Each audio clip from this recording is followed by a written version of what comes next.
Pagi hari ini kita bersyukur kepada Tuhan. Ya, kita boleh sama-sama ada di tempat ini, ya, beribadah kepada Tuhan, dan terlebih lagi diberikan kesempatan oleh Tuhan untuk kita sama-sama mendengarkan kebenaran firman Tuhan. Tema yang akan kita renungkan ya pada pagi hari ini di dalam ibadah ini yaitu mengenal diri dan sesama. Ini adalah merupakan tema eksposisi. Ya, kita akan melanjutkan tema eksposisi. Ya, kalau beberapa waktu yang lalu, beberapa minggu yang lalu, ya kita sudah membahas di dalam kitab 1 Petrus. Nah, hari ini dan juga minggu depan kita akan membahas di dalam kitab 2 Petrus, ya. Dan pagi hari ini, ya, tema eksposisi ini mengenal diri dan sesama, firman Tuhan dari 2 Petrus 1 ayat 1 dan 2. Ya.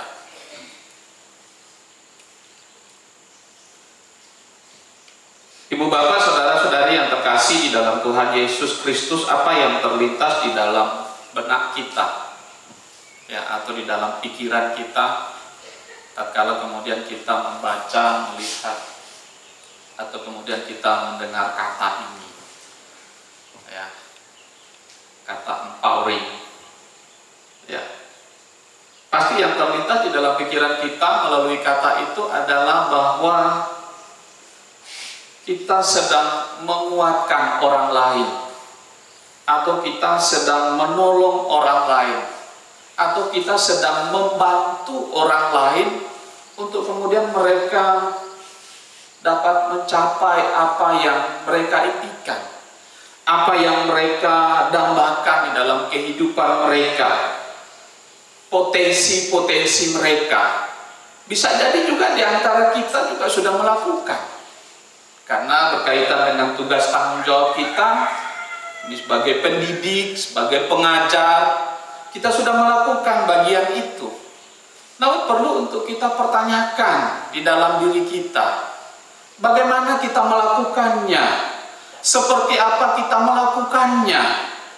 Apakah kita sudah melakukannya dengan sungguh-sungguh? Ataukah kita hanya menjalankan sekedar karena saya profesinya guru, karena saya profesinya dosen dan lain sebagainya, pembimbing, pembina dan seterusnya.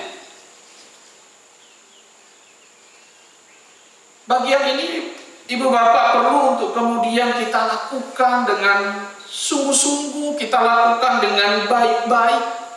Nah, untuk mencapai itu, untuk melakukan itu, maka perlu kita mengenal diri kita dengan baik. Perlu kita mengenal sesama kita dengan baik, sehingga kita dapat melakukan bagian itu dengan baik. Karena pengenalan diri yang tepat itu akan membuat kita, akan menolong kita untuk kemudian menjalani kehidupan kita juga dengan tepat. Kehidupan itu bukan hanya soal bernafas, ya, atau tidak bernafas, tidak. Kehidupan itu termasuk menyangkut bagian ini yang kita jalani hari ke hari. Nah, bagaimana kita sebagai anak Tuhan, bagaimana kita sebagai orang-orang percaya, sebagai murid-murid Kristus, supaya kita dapat melakukan bagian ini dengan baik, ya, melalui tema mengenal diri dan mengenal sesama. Kita akan membuka Alkitab kita dari 2 Petrus pasal 1 ayat 1 dan 2. Ibu bapak, saudara-saudari bisa menyimaknya di dalam Alkitab masing-masing. Saya akan membacakannya untuk kita semua. 2 Petrus pasal 1 ayat 1 sampai ayat yang kedua. Di depan juga sudah ada, ya, di slide. Demikian firman Tuhan dari Simon Petrus, hamba dan rasul Yesus Kristus, kepada mereka yang bersama-sama dengan kami memperoleh iman oleh karena keadilan Allah dan juru selamat kita, Yesus Kristus. Kasih karunia dan damai sejahtera melimpahi kamu oleh pengenalan akan Allah dan akan Yesus Tuhan kita. Demikian pembacaan firman Tuhan yang dikatakan berbahagia yang tidak hanya membaca, merenungkan, tetapi juga melakukannya di dalam kehidupan kita hari ke hari. Ibu bapak jemaat yang saya kasihi di dalam Tuhan Yesus Kristus, ya, bagian ini dituliskan oleh Rasul Petrus kepada orang-orang percaya yang pada saat itu mereka ada di Asia Kecil. Kalau daerah sekarang tempat itu adalah Turki, ya, negara Turki. Orang-orang yang di sana itu orang-orang Yunani yang ada di sana, orang-orang Yahudi yang ada di sana yang percaya kepada Yesus Kristus. Mereka kemudian sudah mulai mengalami kegoncangan iman mereka untuk mengiring Yesus, untuk mengikuti Yesus. Tatkala mereka berada di dalam pergumulan yang mereka hadapi, ya, tentu zaman itu berbeda dengan zaman yang sekarang. Nah, itu juga bisa kita kaitkan dengan kemudian kita yang ada saat ini, ibu bapak. Ya, orang-orang Kristen berada di tengah-tengah kemajemukan.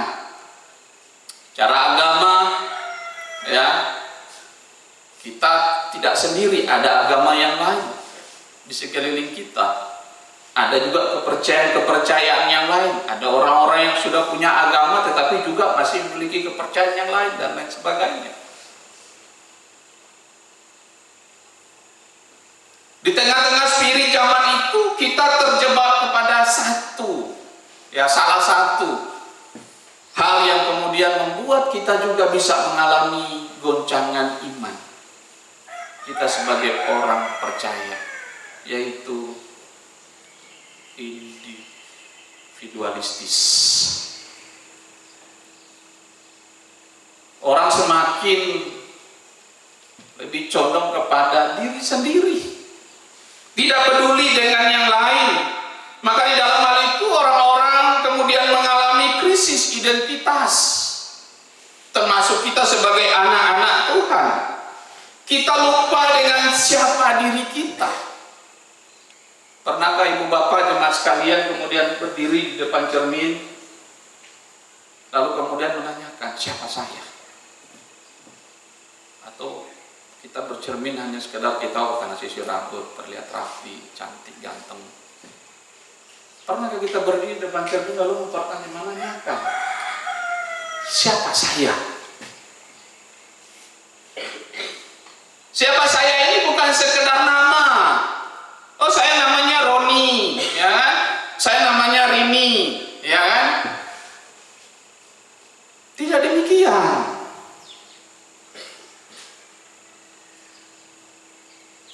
Nah, bagian ini juga Rasul Paulus juga sudah mengingatkan, ya, orang-orang percaya melalui Timotius anak rohaninya, di mana Rasul Paulus mengatakan bahwa manusia akan mencintai diri sendiri daripada menuruti Allah.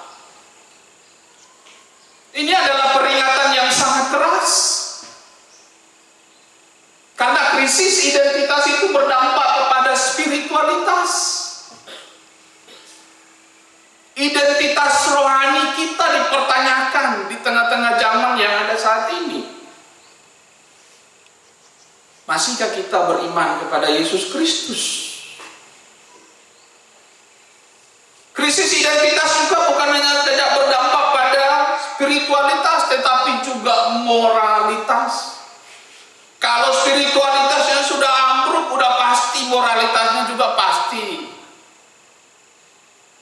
kacau balau juga. Karena sudah tidak ada landasan. Dia mau berpijak di mana? Dia mau berdiri di mana? Itu sebabnya ibu bapak jemaat yang saya kasihi di dalam Tuhan Yesus Kristus, penting sekali bagi kita sebagai anak-anak Tuhan, sebagai murid Kristus, untuk kemudian kita mengenal diri dengan baik dan juga mengenal sesama kita.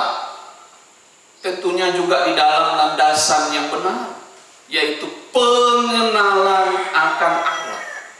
Bagian itulah yang kemudian akan kita renungkan melalui teks yang kita baca tadi di dalam 2 Petrus pasal 1 ayat 1 sampai yang Yang pertama adalah mengenal diri. Ini adalah identitas rohani. Ya. Nah, pada demikian kita dapat melihat di ayatnya yang pertama. Di sana dikatakan dari Simon Petrus, hamba dan rasul Yesus Kristus. Ibu bapak, ini penting sekali. Dan rasul Petrus mengetahui dengan benar, dia sadar betul, dia kenal betul siapa dirinya. Tidak hanya kepada orang-orang yang ada pada waktu itu, tetapi juga kepada Tuhan. Dia mengatakan bahwa dia adalah hamba dan rasul Yesus Kristus. Ini adalah identitas yang sangat jelas dari rasul Petrus, untuk kemudian dia menulis surat ini supaya dapat meyakinkan orang-orang Yahudi, orang-orang Kristen, murid Kristus, untuk tetap beriman kepada Tuhan. Di tengah-tengah pergolakan, di tengah-tengah pergumulan yang mereka hadapi. Jadi rasul Petrus memiliki identitas diri yang benar, memiliki identitas diri yang tepat, memiliki identitas diri yang jelas, yaitu di dalam Kristus sebagai hamba dan rasul. Hamba di dalam teks asli Alkitab itu budak.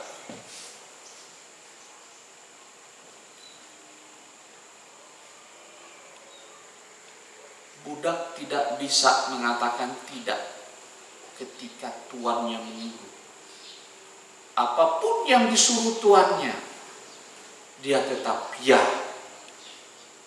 Sekalipun itu bertentangan dengan hati nuraninya, sekalipun itu bertentangan dengan kemauan dirinya, dia akan tetap melakukannya karena dia budak. Pengertian dari kata budak di sini yaitu memiliki kerendahan hati dan juga penyerahan diri yang total kepada Kristus. Jadi kita menyadari diri bahwa kita sendiri adalah bukan milik kita. Diri kita ini bukanlah milik kita, tetapi diri kita ini adalah milik Kristus. Karena Kristus adalah Tuhan dan Raja atas kehidupan kita.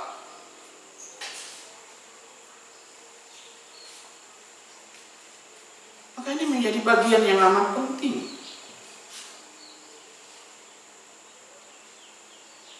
Dengan satu kesadaran bahwa kita telah ditebus oleh Kristus dengan darah yang sangat mahal, tidak ada nilai. Rasul Paulus sudah menyampaikan itu kepada jemaat yang ada di Korintus, di dalam 1 Korintus pasal 6 dan seterusnya. Kita sudah dibayar dengan harga yang sangat mahal. Maka ini bagian yang penting, bagaimana kita sebagai anak-anak Tuhan untuk kemudian kita memiliki kerendahan hati, memiliki totalitas yang sungguh-sungguh tunduk kepada kehendak Tuhan. Sebagai rasul, Petrus hanya menjalankan tanggung jawabnya.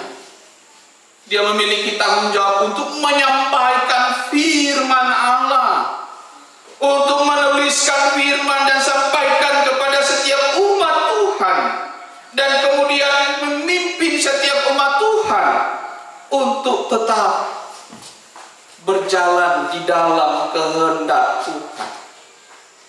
Jadi ibu bapak, saudara-saudari yang terkasih di dalam Tuhan Yesus Kristus, mengenal diri tidak hanya sekedar identitas kita. Nama saya Roni ya, tadi yang saya sebutkan, bukan Rudi ya.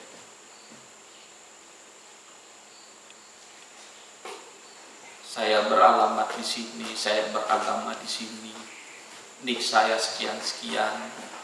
Bukan itu yang dimaksud dengan identitas.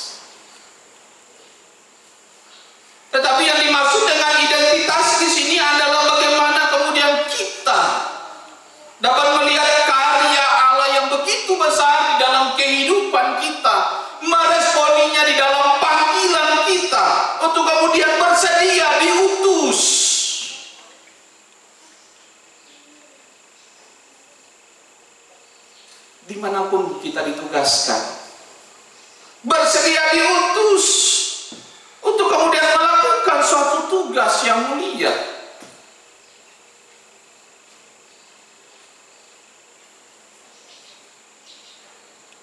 Dan yang menarik adalah sebagai hamba dan Rasul Yesus Kristus, tidak hanya Petrus tetapi juga orang-orang percaya yang ada pada waktu itu.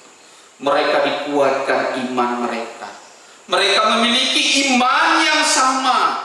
Dan iman yang sama itu adalah iman di dalam Kristus. Diperoleh karena keadilan. Kata keadilan di dalam teks asli Alkitab itu adalah kebenaran Allah di dalam anugerah Tuhan Yesus Kristus. Ini penting sekali. Karena kita hidup di zaman, di spirit zaman yang begitu luar biasa menggoda iman. Tanpa ada iman di dalam Kristus, tanpa ada iman, tanpa ada keyakinan di dalam kebenaran Allah, maka kita akan mudah diombang-ambingkan oleh arus dunia. Dan kita kemudian akan mengikuti arus itu. Apa bedanya kita dengan ikan mati di laut?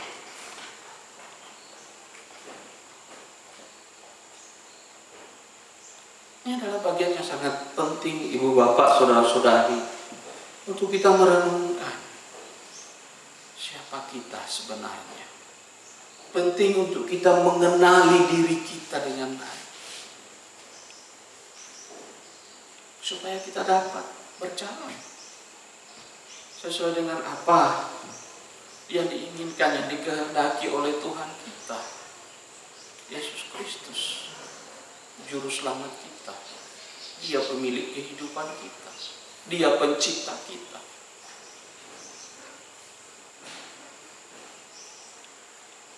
Kalau iman ini kita miliki, maka kita tidak akan mudah digoyahkan oleh falsafat. Para filsuf juga sudah menyinggung bagian ini. Pentingnya untuk mengenal diri supaya dapat mengenal sesama, seperti Aristoteles, Derrida. Mereka mengungkap pentingnya pengenalan diri itu dari sejak dini, dan itu sudah dilakukan. Tapi pertanyaannya adalah dasarnya apa?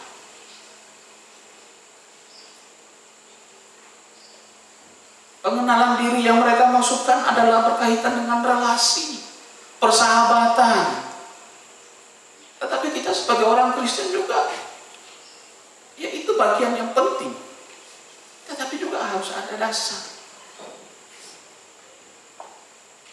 Maka kita tidak hanya cukup dengan identitas kita, tetapi bagaimana dengan iman kita. Itu juga yang kemudian harus kita renungkan. Harus kita mengerti di dalam kehidupan kita, sehingga kita tidak salah langkah. Kita tidak salah untuk melakukan ini dan itu dan seterusnya. Karena kita mengenal dengan baik, kita mengenal dengan tepat siapa diri. Yang kedua, mengenal sesama. Identitas moral, relasi kita dengan sesama, attitude kita, sikap kita. Akankah kita mencerminkan sebagai saksi-saksi Kristus? Ini Bapak Ibu pernah menyimak atau pernah membaca peristiwa ini di dalam Lukas pasal 10 ayat 25 sampai ayat yang ke-37.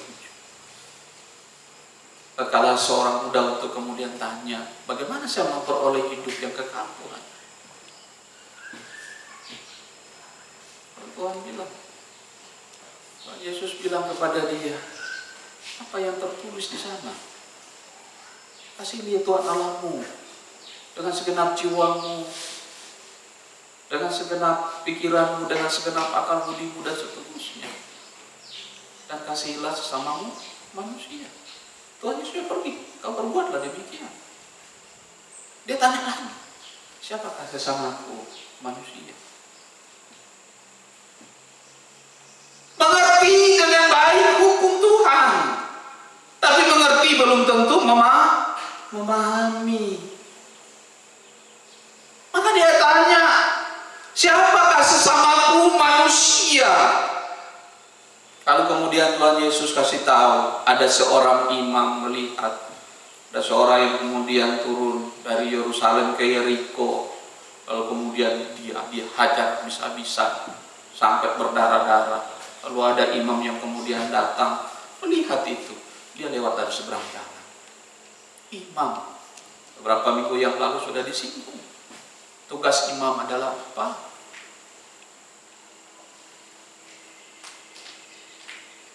Lalu kemudian datang seorang Lewi, melihat juga orang yang teraniaya itu, orang yang dirampok habis-habisan itu. Apa yang dilakukannya? Lewat lagi dari seberang jalan. Imam dan Lewi itu, wow, itu luar biasa. Itu memiliki tugas yang amat mulia. Bahwa orang Lewi adalah keturunan dari para imam. Tapi kemudian yang menarik adalah seorang Samaria. Ya, kita juga menyatakan bahwa orang-orang Samaria adalah termasuk orang-orang, termasuk bangsa yang mau dibinasakan oleh Allah.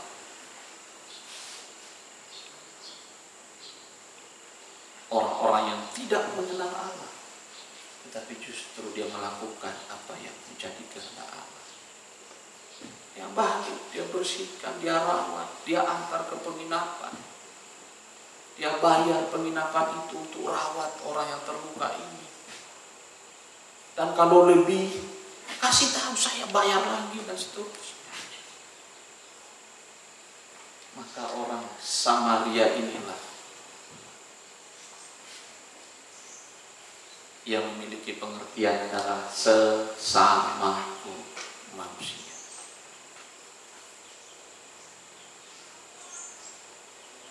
Ini mengajarkan kita, ibu bapak, saudara, penting untuk kemudian kita mengenal sesama.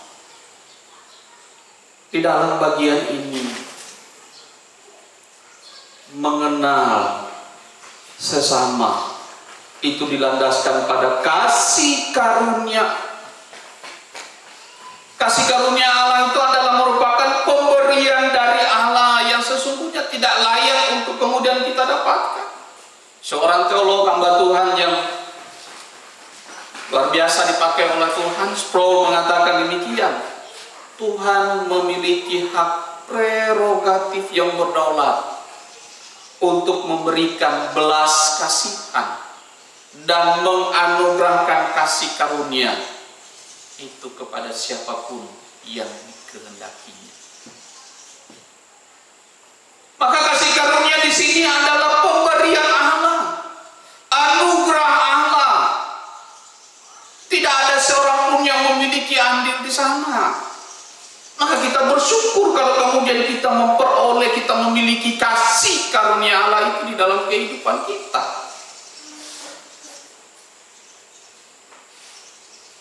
Yang kemudian yang disinggung oleh Rasul Petrus dalam bagian ini adalah damai sejahtera. Damai sejahtera ini adalah merupakan relasi di antara sesama yang kemudian akhirnya mentransformasi.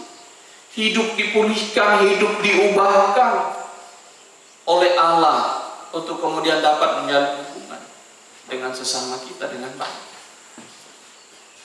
Maka mengenali sesama penting, dilandasi dengan kasih karunia Allah, dilandasi dengan damai sejahtera. Ada sukacita tatkala kita membangun relasi itu, bukan hanya sekedar menjalin hubungan di dalam kepura-puraan, di dalam kemunafikan dan lain sebagainya. Karena kita mengenal sesama kita dengan baik. Ketika kita mengenal sesama kita dengan baik di dalam kasih karunia dan kesejahteraan, maka kita akan memperlakukan orang itu dengan baik juga. Sebagaimana seorang Samaria memperlakukan orang yang teraniaya. Maukah kita melakukannya? Ataukah kita melakukannya hanya kepada orang-orang yang kemudian memerlukan kita dengan baik?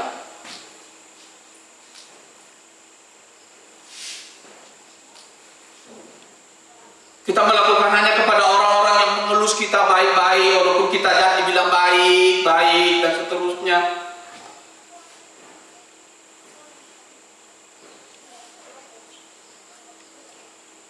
Tapi kepada orang yang kita benci,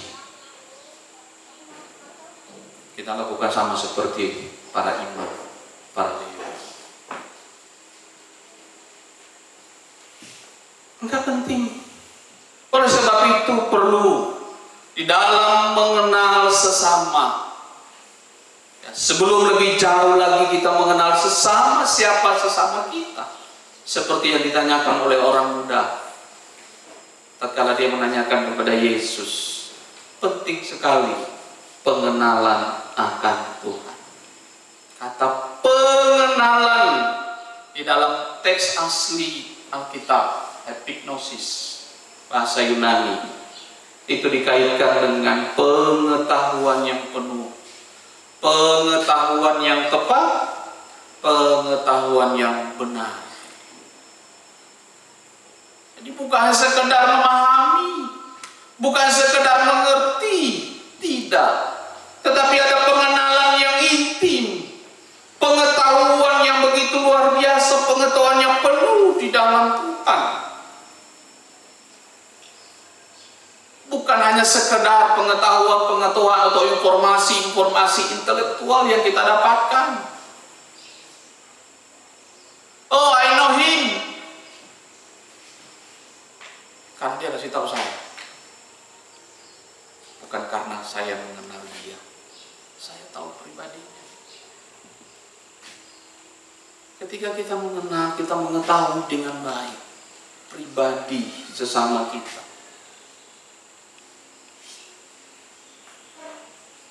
maka kita akan dengan lebih mudah untuk bisa membantu dan menolong.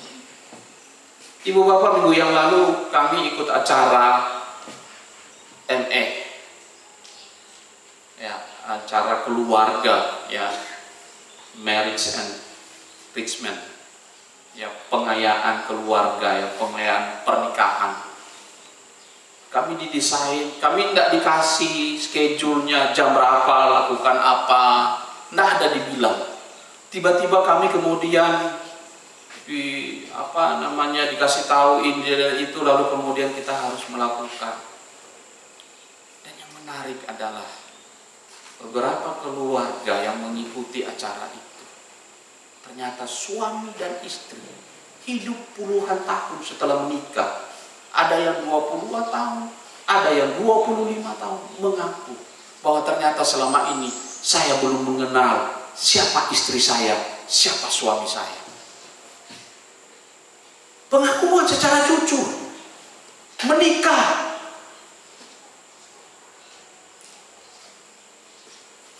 lebih dari 20 tahun.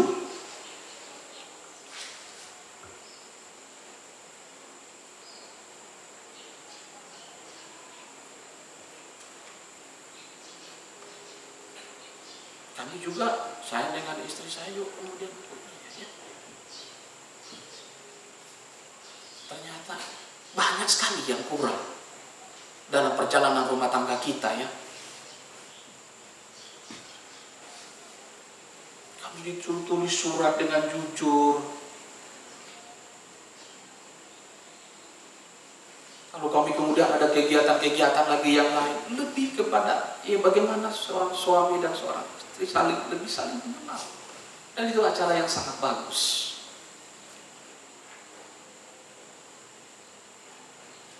Bapak Ibu, ini orang yang sudah menikah 20-an tahun, tapi ironinya ternyata suami dan istri belum saling mengenal. Lalu 20-25 tahun itu ngapain? Kan itu yang ditanyakan. Maka penting bagi kita, ibu bapak, untuk kemudian kita saling mengenal dengan sesama kita. Saling mengenal itu bukan sekedar apa yang dia lakukan, kita lihat dan kita dengar. Tidak. Tetapi lebih kepada pengenalan yang relasional.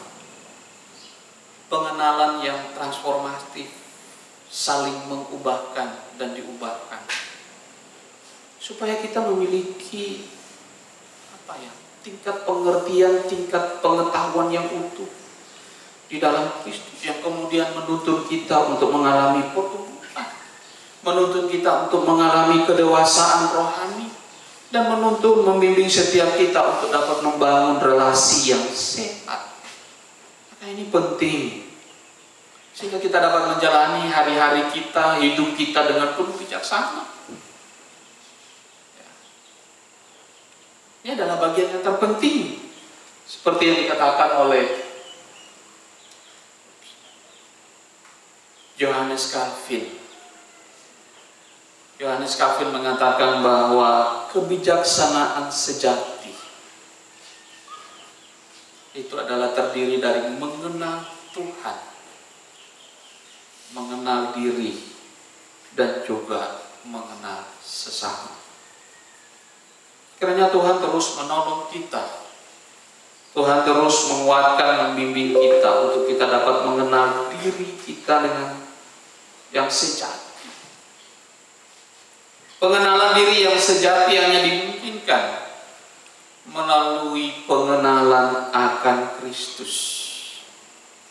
Dan pengenalan diri, pengenalan dengan sesama hanya dimungkinkan melalui kasih karunia dan damai sejahtera dari Tuhan. Amin. Tuhan Yesus memberkati kita semua. Mari kita tundukkan kepala.